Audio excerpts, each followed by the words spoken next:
besoin de toi pour connaître Jésus. Nous avons besoin de toi pour l'adorer. Nous avons besoin de toi pour le contempler. Nous avons besoin de toi pour lui plaire. Nous avons besoin de toi pour être des adorateurs avérés. Nous avons besoin de toi pour que notre sanctification ait un sens. Nous avons besoin de toi. Nous avons besoin de toi. Nous avons besoin de toi. Robo Shanta Baba. Lebre Shaya Baba Baba. Remala Shanta Ya Baba. Oh, gloire à toi.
Amène-nous dans les lieux très hauts, d'ailleurs très hauts, pour parvenir, Saint-Esprit de Dieu, à... Merci Dieu de bonté. Lebre Shantaya Baba. Lebre Shaya Baba. Yotaya Baba Shaba Baba. Lebre Yakata Shata Baba. Lebre Shaya Baba. Robo Shantaya Baba. Rimbele. Rebele Shantaya Baba. Merci Seigneur. Sois adoré. Merci de nous amener haut. Nous prions pour tous ceux qui voyagent en cette heure. Oh Saint-Esprit, tu les conduis, quel que soit le moyen de locomotion utilisé. Les prêcheurs Baba. Nous prions pour les grands malades. Saint-Esprit de Dieu, rejoins-les et ces malades guéris-les afin que Seigneur, ils puissent faire l'expérience de leur foi avec toi, oh Saint-Esprit, et parvenir aussi à une croissance et à une maturité spirituelle. Seigneur Jésus-Christ, merci pour la parole de Dieu. J'espère qu'on a déjà cherché le texte pour que nous puissions, tant soit peu, bien-aimés de Dieu, avancer. Parce que ce soir est un thème particulier. Le thème de ce soir, bien-aimés de Dieu, vous qui nous suivez en direct, évolution ou croissance et maturité spirituelle.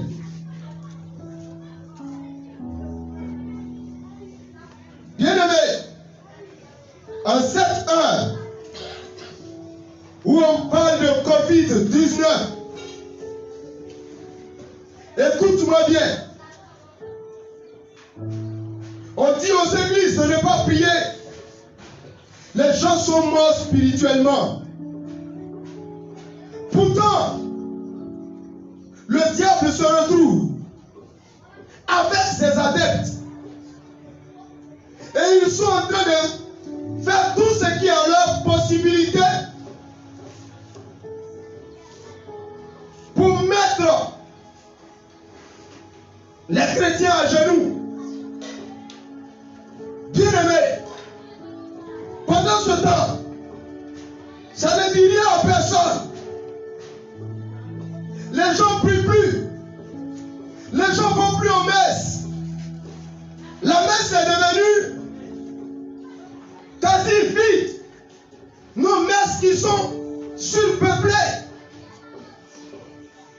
Abattez le micro, s'il vous plaît.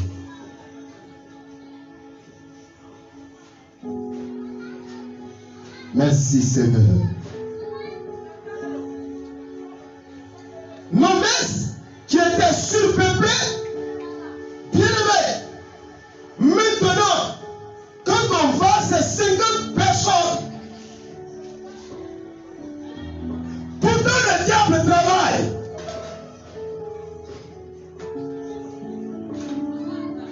Il y a certains même qui ne vont même plus à la prière. Il y a certains qui ne vont même plus à la messe. Les dimanches, ils dorment jusqu'à midi. Quelque chose ne va pas.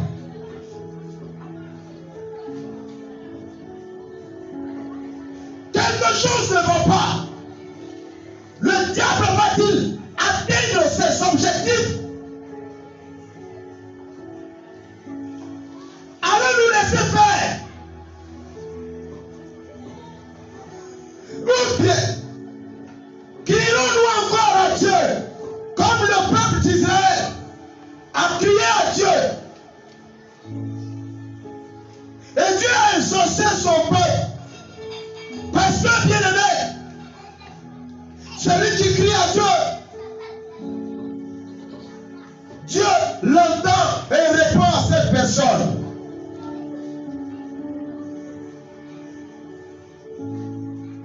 C'est pourquoi, ce soir, le terme que nous voulons être peut nous donner, croissance et maturité spirituelle.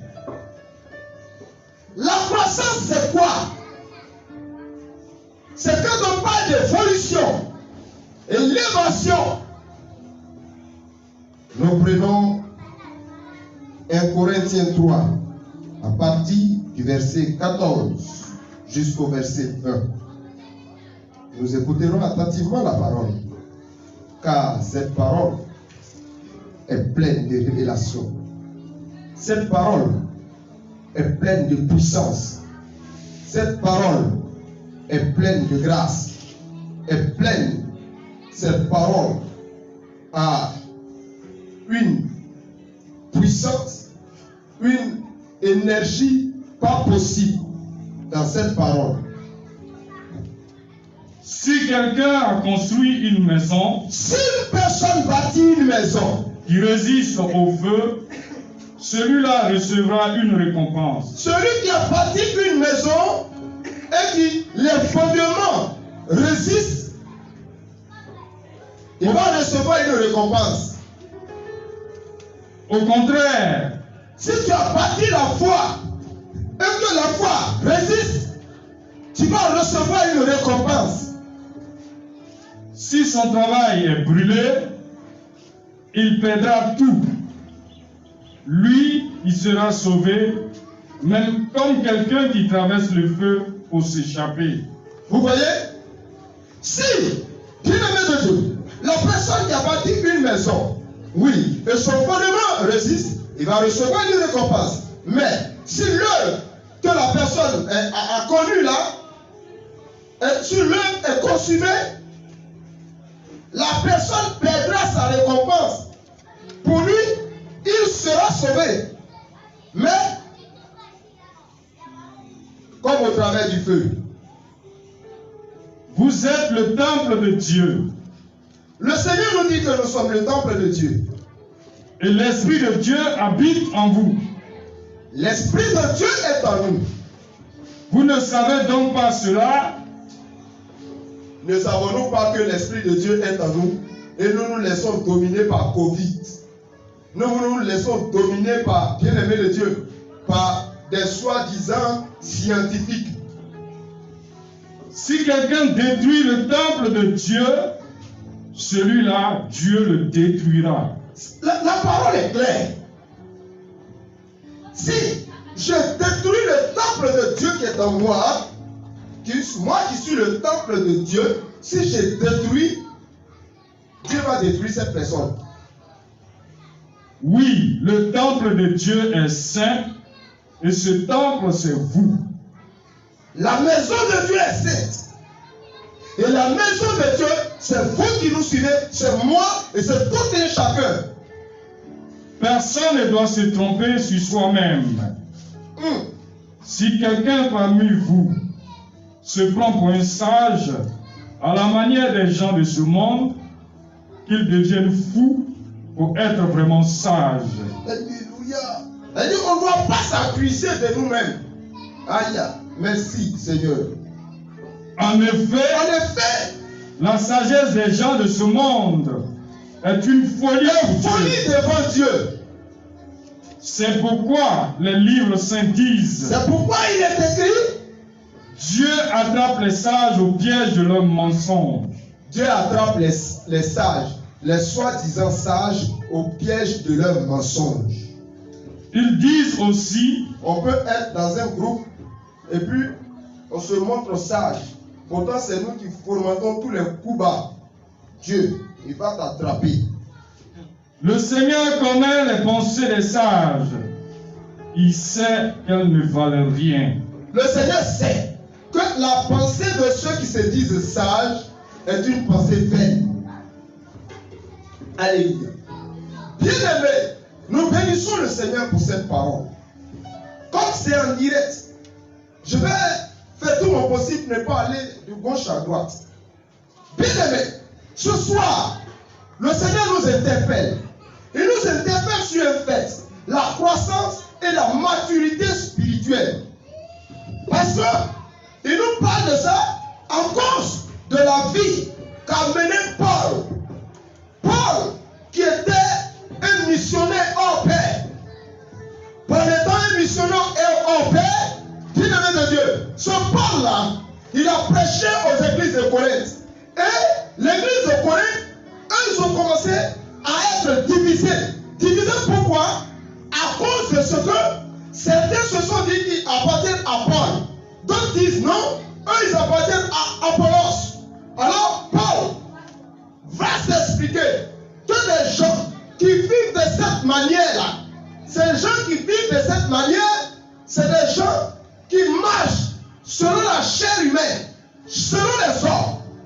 Comme ils marchent selon les hommes, selon la chair humaine, Paul va leur donner la conduite à tenir. Parce que quand tu marches selon la chair humaine, pour grandir spirituellement, c'est difficile. Pour t'élever, c'est difficile. Pour être l'ami de Jésus, c'est difficile. Pour être le Fils de Dieu, c'est difficile. Parce que la chair te dominera. Paul, il nous enseigne ce soir, pour ne pas que la chair nous domine, Paul nous dit, bien aimé de Dieu, il nous dit que si nous réagissons de la sorte, réagissons comme des gens qui sont dans leur chair et qui se disent spirituels, ces gens-là, ils n'ont pas encore compris quelque chose. Alléluia. Paul est en train de montrer comment monter spirituellement et comment devenir mûr, comment devenir adulte dans la foi. Regardez le nom de Dieu, bien-aimé de Dieu, qui ses fils se sont baignés dans le péché et que l'homme de Dieu ne dit rien. Il ne prêche même pas sur le péché. Il ne parle pas. Ce n'est pas Jésus qui l'annonce. Alléluia.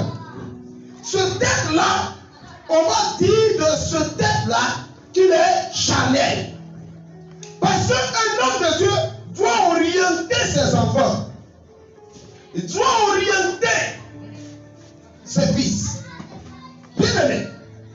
En un, nous allons nous poser la question de savoir croissance et maturité spirituelle. La croissance là, c'est quoi?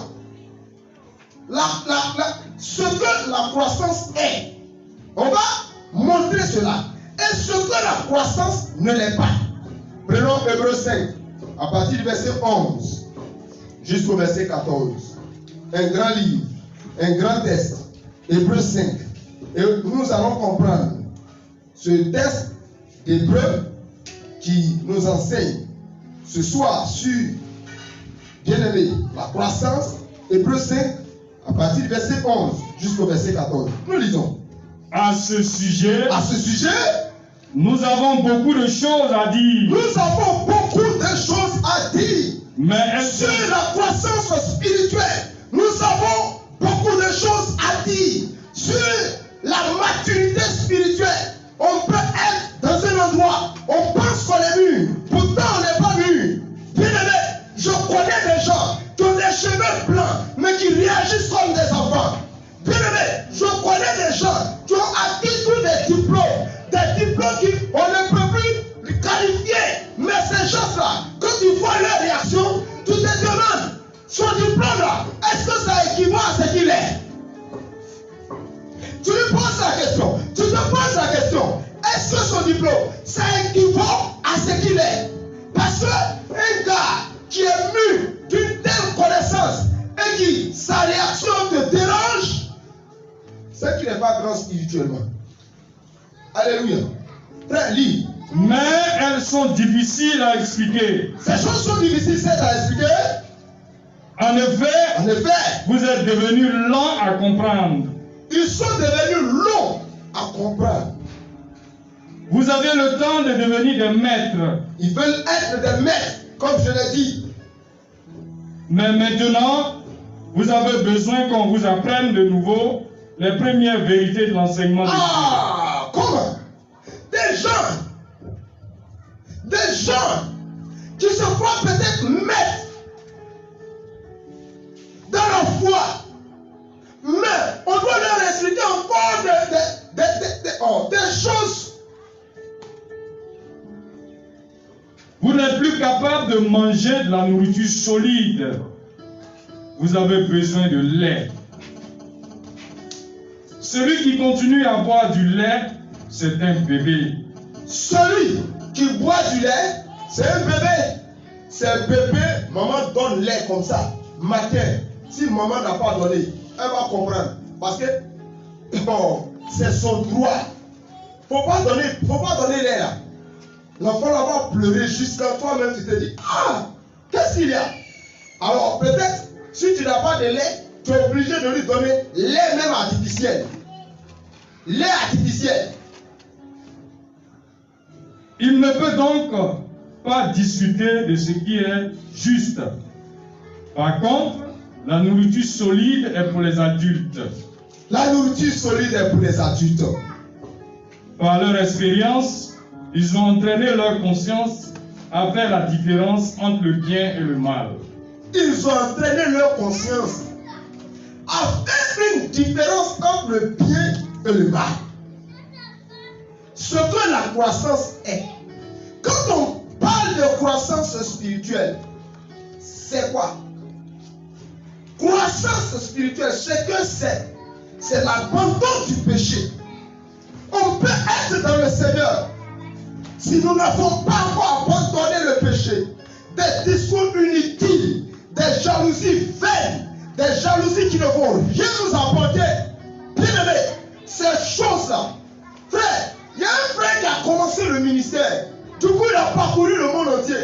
Et il y a une autre soeur qui vient nous voir et nous dit, mais qu'est-ce qui se passe? Il y a longtemps que tu es dedans. Tu n'es même pas encore allé quelque part. Bien aimé, lui c'est sa part. Parce qu'un homme spirituel ne se conçoit pas sur le voyage. Ça ne se conçoit pas sur le nombre de voyages. Mais ça se conçoit, bien aimé, sur des personnes, des territoires qu'on a eu à conquérir. Sur des personnes, des âmes qu'on a gagnées à Christ. Frère, pendant la fête des pères, un frère m'a envoyé un message. Mais le message, moi-même, j'étais encore comme fouetté dans mon orgueil de continuer, de fouetter dans mon zèle, de continuer. Bien aimé, la suite, de continuer l'œuvre d'évangélisation. Parce que lui, il dit, il a trouvé en nous le miroir par lequel Christ est passé pour le convaincre de tout péché. Il dit, j'ai trouvé en toi un homme spécial, un homme de vertu. C'est ça la foi. Bien-aimé de Dieu, la croissance, c'est quoi? Ce que la croissance est, c'est gagner des âmes à Jésus. C'est vivre une vie ou vivre la vie dans l'esprit. Vivre la vie dans l'esprit. La vie de prière et la lecture de la parole de Dieu. Ce que la croissance est, la mort de l'homme intérieur, pour ne pas dire la mort de l'homme extérieur, plutôt, pour que vive l'homme intérieur. Est-ce que l'homme extérieur est mort dans ta vie? Est-ce que l'homme intérieur est mort dans notre vie? L'homme extérieur est-il mort?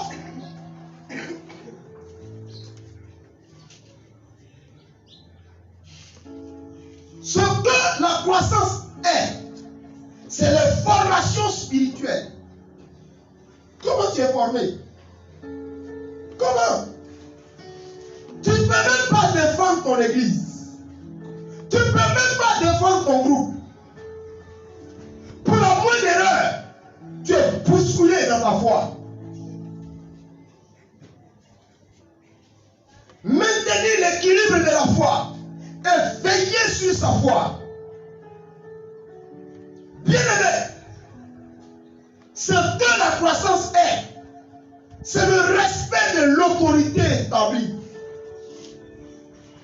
Ce que la croissance est, c'est le passage de la sanctification à la sainteté. Non, tu n'as pas compris. Frère, tu me suis. Sœur, tu me suis. C'est le passage de la sanctification à la sainteté. Ce que la croissance est, c'est étendre le règne de Dieu.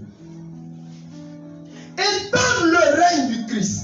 Maintenant, ce que la croissance n'est pas, c'est baigner dans le péché. C'est vivre dans la chair. Chercher tous les frères du groupe. Chercher toutes les soeurs du groupe. Pour dire que toi, tu es garçon. Pour dire que toi, tu es femme. Désobéissance et insoumission à l'autorité. Ça, ce n'est pas la croissance. Ne pas fréquenter les sacrements. Quand tu ne fréquentes pas les sacrements, ça, ce n'est pas la croissance. Se dire qu'on a la grâce de Dieu. Donc, avec la grâce de Dieu, on peut tout faire. Est-ce que vous savez que